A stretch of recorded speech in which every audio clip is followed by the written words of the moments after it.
बिस्मिल्लाहिर्रहमानिर्रहीम, अस्सलाम वालेकुम जी। मैं शकील मलिक आपकी खिदमत में हाज़िर हूँ। सियासत में वैसे कुछ भी ना हरफ़े आखिर नहीं होता। ये ज़रूरी नहीं है कि जो फ़ैसला कर लिया गया बस यही फ़ैसला रहेगा। सियासत में हालात व वाक़यात को देखते हुए कभी भी फ़ैसले चेंज वैसे हो जाते हैं। और पाकिस्तान जैसे मुल्क में तो भाई कुछ भी प्रेडिक्शन नहीं की जा सकती। पता नहीं चलता कि हुणे जिहड़ा है कि कल नूं भी यही होगा। क्योंकि मसला ये है कि कल तक जो हालात नज़र आ रहे थे आज उनमें कुछ थोड़ा सा ना चेंज नज़र आ रहा है। कोई इस तरह लग रहा है कि शायद प्लान ए था, प्लान बी था, प्लान सी था। तो अगर ये सब कुछ था तो इसका मतलब है कि जनाब अब लग रहा है कि प्लान बी पे काम शुरू हो चुका है। अच्छा, मुझे क्यों लग रहा है प्लान बी पे काम शुरू हो चुका है? क्योंकि कुछ ऐसी डेवलपमेंट्स हुई हैं जो यकीनन मैं आपके साथ शेयर करूंगा और फिर कड़ी से कड़ी मिलाएंगे और बात जो है वो आपके सामने खोल के रखेंगे। और इसके साथ साथ जनाब एक बड़ा टाकरा होने जा रहा है। वो कहते ना वड्डा युद्ध। युद्ध ये है कि मरियम नवाज के मुकाबले में एक खातून ने इलेक्शन लड़ने का ऐलान किया। अच्छा, खातून कोई आम नहीं है यार, इस वक्त वो बड़ी ख़ास किस्म की जो है वो खातून है।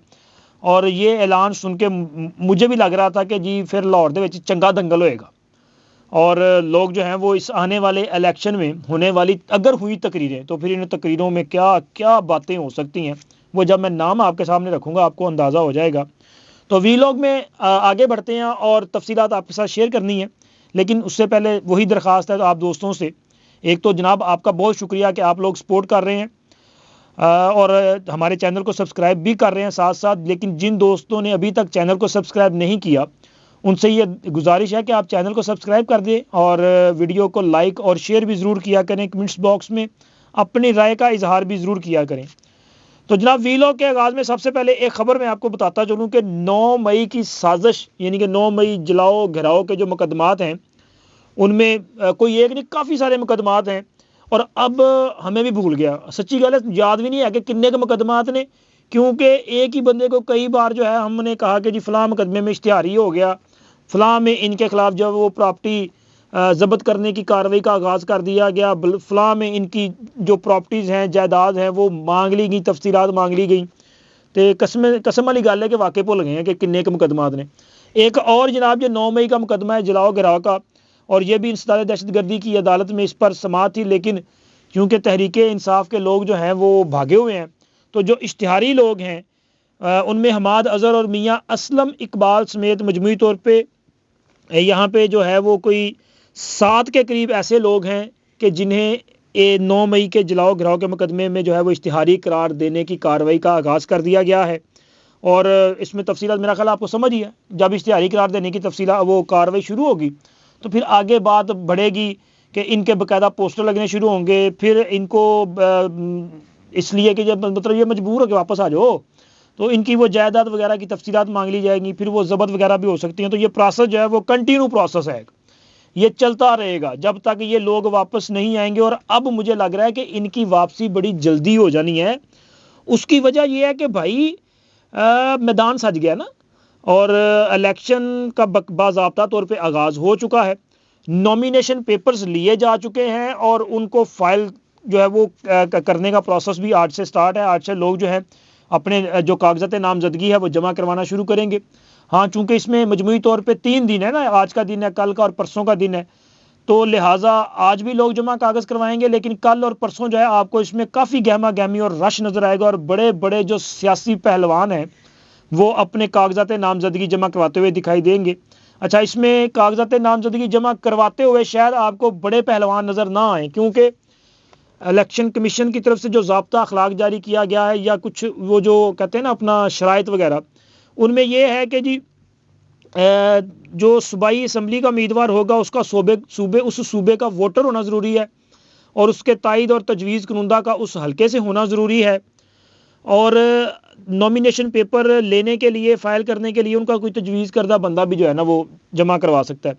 लेकिन असल कहानी शुरू होगी स्क्रूटनी पे, क्योंकि किसी ना किसी स्टेज पे उम्मीदवारान को रिटर्निंग अफसर और डिस्ट्रिक्ट रिटर्निंग अफसर के सामने पेश होना पड़ेगा। और जब ये मरहला आएगा तो तब तहरीक इंसाफ के उन लोगों का क्या बनेगा जो इस वक्त मफरूर हैं, जो ज़ेरे ज़मीन हैं, जो इश्तिहारी हैं।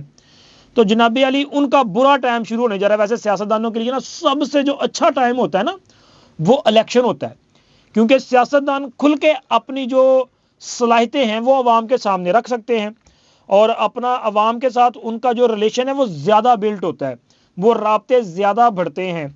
और अब ये तहरीक इंसाफ वाले कैसे अवाम के सामने आएंगे, किस तरह से स्क्रूटनी करवाएंगे, कैसे प्रोसेस मुकम्मल होगा, और जब स्क्रूटनी नहीं होगी, जब वो उनकी अपीयरेंस नहीं होगी तो फिर उनके कागजात रिजेक्ट हो जाएंगे। और अगर कागजात एक्सेप्ट करवाने के लिए आएंगे तो मेरा ख्याल है कहीं रास्ते से धर लिए जाएंगे। तो चलें जी, ये इनके लिए जो है वो मेरा ख्याल है कि इनका मुश्किल टाइम शुरू हो चुका है। अगर इलेक्शन ना होते तो इनके लिए उनको ज़रा मज़ीद टाइम मिल जाना था, लेकिन पहले इलेक्शन मांगते रहे और फिर बाद में इन्होंने ड्रामा भी किया था। खैर ड्रामा इनके पड़ गया है गले, तो अब देखें ये कैसे बचते हैं। और दूसरा जनाब, इसी सूरत हाल में जिस तरह ये मामला आगे बढ़ रहे हैं तेज़ी के साथ, क्योंकि अब तो दिन जो है वो उंगलियों पे गिने जा सकते हैं ना। 8 फरवरी ऐसे ही आई, पता ही नहीं चलना। ये इस तरह से ये जो कोई 50-55 दिन है ये तो आराम से गुजर जाने, पता नहीं चलना भाई किधर गया। तो इसके साथ साथ मुख्तलिफ प्लान जो हैं वो भी अब एक्सपोज होते जा रहे हैं। जैसे कि पहले ये लग रहा था कि जनाब प्लान ए क्या था? प्लान ए बाज़ाहिर ये लग रहा है कि जैसे मियाँ नवाज शरीफ के लिए जो है वो एक तरह से पूरा मैदान सजाया गया है, और मियाँ नवाज शरीफ ने मौजूद इससे पहले भी इस तरह के हालात से मुल्क को निकाला है, तो अब भी वो निकालने की सलाहियत रखते हैं। और मियाँ नवाज शरीफ की वापसी पे जिस तरह जो सहूलियात दी गई एयरपोर्ट पे, देखें ना अदालती अमला एयरपोर्ट पे चला गया बायोमेट्रिक के लिए, और मियाँ नवाज शरीफ के मुकदमात भी ख़त्म हो चुके हैं। अब पता चला कि जी वो तो मुकदमात में था ही कुछ नहीं, सबूत ही कोई नहीं सी, वो तो सिर्फ सुप्रीम कोर्ट के हुक्म पर और JIT की सिफारिशात जो थी उनकी बुनियाद पर मुकदमे बन गए, और तो कुछ था ही नहीं उसके अलावा। तो उनमें उनकी वो जो है क्लियरेंस हो चुकी है। लेकिन अब अचानक एक वाक़या हुआ है। साबिक वज़ीर दाखिला सरफराज भुगटी साहब जो निगरान हुकूमत में वज़ीर दाखिला थे, आपको याद है ना कि जब ये इलेक्शन शेड्यूल अनाउंस हुआ तो उसके फौरी बाद अगले ही दिन उन्होंने इस्तीफ़ा दे दिया, और जैसे ही उन्होंने इस्तीफ़ा निगरान वज़ीर आज़म को भेजा उन्होंने एक्सेप्ट भी कर लिया, क्योंकि उन्होंने इलेक्शन लड़ना था। और जब ये इस्तीफ़ा दिया गया तो एक खबर जो है वो बड़ी गर्दिश कर रही थी कि सरफराज भुगटी साहब आइंदा इंतखाबात में मुस्लिम लीग नून के टिकट से इलेक्शन लड़ने के ख्वाह हैं, और वो बहुत जल्द मुस्लिम लीग नून में बाज़ाब्ता तौर पर शमूलियत इख्तियार कर लेंगे। अच्छा, इस हवाले से जो हमारे सोर्सेज थे वो भी जो है उनका मतलब उनका ख्याल था कि ऐसा हो रहा है। मुस्लिम लीग नून के लोग जो हैं वो भी कह रहे थे कि सरफराज भुगटी साहब नून लीग में आ रहे हैं, लेकिन अचानक पता नहीं क्या हुआ कि भुगटी साहब लाहौर आते आते जो हैं उनका रुख वो लाड़काना की तरफ हो गया। और किसने राब्ता किया और किसने कहा, और फिर जरदारी साहब जो हैं वो बलोचिस्तान चले गए और वहाँ पे एक जलसा भी हो गया, और सरफराज भुगटी साहब जरदारी साहब की टीम का हिस्सा बन गए। और ये जो डेवलपमेंट है ना, ये भाई वो क्या कहते हैं, ज़रा थोड़ा सा सोचने पे मजबूर करती है कि यार ये क्यों हो रहा है, कैसे हो रहा है। देखें मियाँ नवाज शरीफ साहब जब बलूचिस्तान गए तो देखा नहीं आपने कैसे लाइन लग गई थी सियासतदानों की, लोग जोग नून लीग में शामिल हुए हैं। और इस वक्त नून लीग जो है वो टिकटों की तकसीम के हवाले से फैसले कर रही है, लेकिन ऐसे वक्त में सरफराज भुगटी साहब का उधर जाना, तो इस पर कुछ जो ज़राए हैं हमारे, उन्होंने कहा है कि जनाब सरफराज भुगटी साहब जो हैं वो मुमकिन तौर पे आने वाले सेटअप में वज़ीर आला बलूचिस्तान हो सकते हैं। अच्छा, जब अगर ये बात है कि जी वो इस वजह से वहाँ गए हैं या उनको भेजा गया है, तो फिर वहाँ पे जो उससे पहले यानी कि अब्दुल कदूस बजिंजो साहब गए हैं, वो उनको फिर क्या मिलेगा, और सरदार सनाउल्लाह ज़ारी साहब को क्या मिलेगा, और जो बाकी लोग वहाँ पे उम्मीदें लगा के बैठे हैं वो वहाँ पे क्या करेंगे।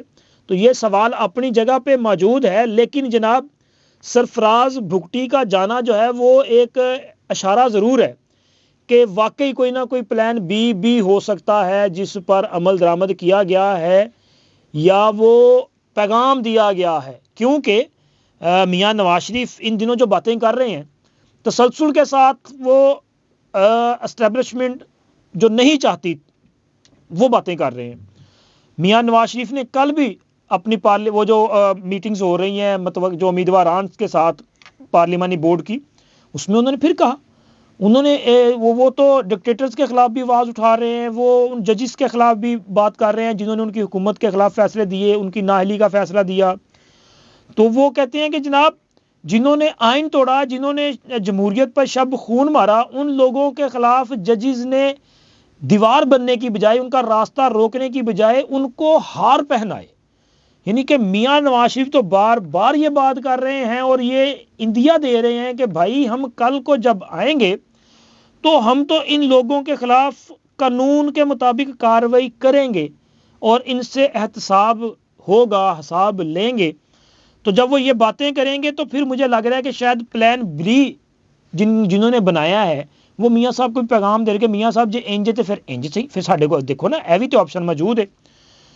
तो अब जनाब बज़ाहिर इशारतन यही लग रहा है कि प्लान बी जो है वो चल रहा है, और अगर प्लान बी की मज़ीद चीज़ें आपके सामने आएंगी तो मुझे लग रहा है कि अब आने वाले दिनों में खैबर पख्तूनख्वा में भी जो कुछ लोग हैं वो पीपल्स पार्टी का रुख करेंगे, और पीपल्स पार्टी जो है वो पंजाब में भी अपना पंजे गाड़ने की कोशिश करेगी। बिलावल भुट्टो ज़रदारी साहब ने भी तो बार से खिताब किया है ना, और वो भी वही बातें कर रहे हैं। तो हालात जो हैं वो कोई प्लान बी का इशारा दे रहे हैं। और जनाब अब एक बड़ा युद्ध है मरियम नवाज़ के मुकाबले की, और मरियम नवाज़ के मुकाबले में वो जो शख्सियत है, वो जो खातून है, उनका नाम है सनम जावेद। अच्छा, सनम जावेद जो है वो सियासी तौर पे कोई बहुत बड़ा नाम नहीं है, लेकिन इन दिनों वो वाकई एक बड़ा नाम बन चुका है भाई। देखें, उन्होंने पिछले कई माह से वो जेल में बंद हैं, और जेल सियासतदानों के लिए ना एक यूनिवर्सिटी का दर्जा रखती है। जो बंदा जेल भुगत आता है ना, उसका वो जो अपना होता है ना सियासी कद काठ, वो बढ़ जाता है, वो फिर एक स्टेप ऊपर चला जाता है। और सनम जावेद इससे पहले ना तो अमली सियासत में थी, ना उन्होंने कोई इलेक्शन लड़ा, ना वो तहरीक इंसाफ के मखसूस नशिस्तों पे कोई रुकन असम्बली रही हैं। लेकिन इस वक्त जनाब सनम जावेद के हवाले से उनके वालिद मोहतरम जो हैं उन्होंने ये दावा किया है। वो कहते हैं कि जी सनम जावेद ने, जो कि जेल में मौजूद हैं, आइंदा इंतखाबात लड़ने का फैसला किया है, और वो लाहौर से सूबाई असम्बली के हल्का में मरियम नवाज़ के मुकाबले में इलेक्शन लड़ेंगी।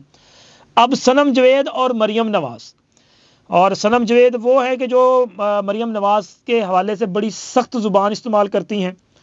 अब चूंकि वो जेल में है, लेकिन अगर इलेक्शन के दिनों में उनके पेपर्स वगैरह एक्सेप्ट कर लिए जाते हैं या उनकी ज़मानत हो जाती है, वो बाहर आ जाती हैं, तो मेरा ख्याल है कि ये हल्का जहां सनम जावेद होगी, ये पूरे पाकिस्तान में सबसे ज़्यादा जो अपना जिसकी लोग वॉच कर रहे होंगे ना एक्टिविटीज़, ये उन हलकों में शामिल होगा, क्योंकि सनम जावेद का जो अंदाज़े बयां है वो लोगों को अट्रैक्ट करता है।